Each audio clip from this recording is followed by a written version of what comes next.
can you confirm that the amount of money used on the fireworks was of taxpayers' money was 1.5, as been reported, 1.5 million? We haven't got the exact figure, but that sounds about right. But I can send the member the accurate figure once we've got that in.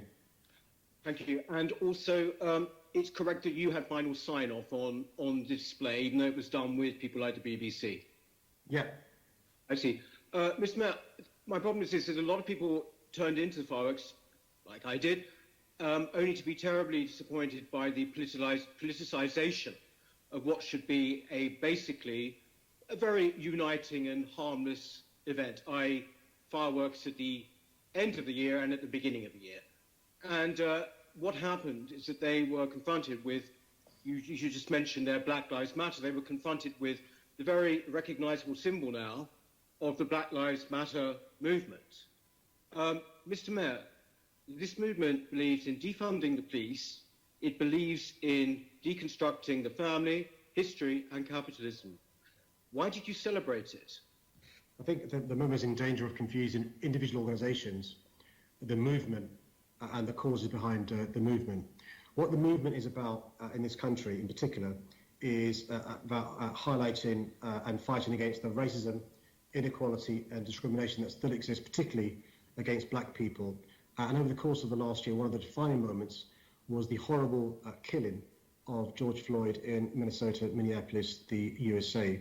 And that's what's led to a groundswell of Londoners and people across the country coming together, uniting against racism, inequality and discrimination. And that's what it's about, not the other issues he's referred to.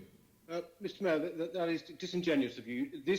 The Black Lives Matter movement, as it was celebrated in that fist, which was then in the middle of a firework display, right? They have very particular aims, which they're very clear about. They're not sort of resigning from them. They're very clear about it. I'm just surprised that, certainly, for example, as the chief policeman in London, that you would agree or celebrate a group that believes that the police should be defunded. Can I just ask you this? When you did or worked out the display, did you know that Black Lives Matter movement had in October already applied to become a political party? Again, I think he's in danger of conflating individual organisations with a movement and the cause. I'm quite clear. One of the defining moments of 2020 was the world uniting against the racism, inequality, discrimination against black people all across the globe, including in London. I'm not apologetic at all of being anti-racist and not apologetic at all of being a supporter and an ally of the Black Lives Matter movement. Well, I'm not surprised, Mr. Mayor, but the implication that somehow or other that to be anti-racist you have to support the Black Lives Matter movement is one that I reject. It's just absolutely not true.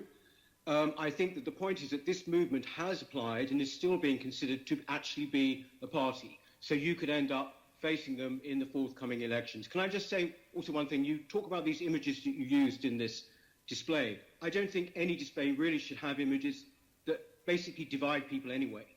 But one of the most important images of last year was the desecrated statue of Churchill. It was everywhere. That happened during a BLM. Can you ask your question, please? Perhaps, Mr. Mayor, do you not think it might have been a more healing thing to have actually had an image, for example, of that statue, but not desecrated? Well, I agree. The statue of Churchill is really important, and it's really important that it's not desecrated. It's really important there isn't graffiti or vandalism taking place on Winston Churchill's statue or others. He was our great wartime leader. He was the leader of our country and the Allies in defeating fascism across the globe. I'm really proud of his statue in Parliament Square. It's really important that we do what we can to protect that statue, and that's why the police took the steps they did last year to protect the statues. All of us should be outspoken in our views in relation to making sure we stand up to anybody who thinks it's okay to denigrate the statue of Winston Churchill. That would have been a very good way to maybe illustrate that point, actually, by putting it in the display instead of the BLM logo. But anyway, my time's up, Mr. Mayor, so thank you.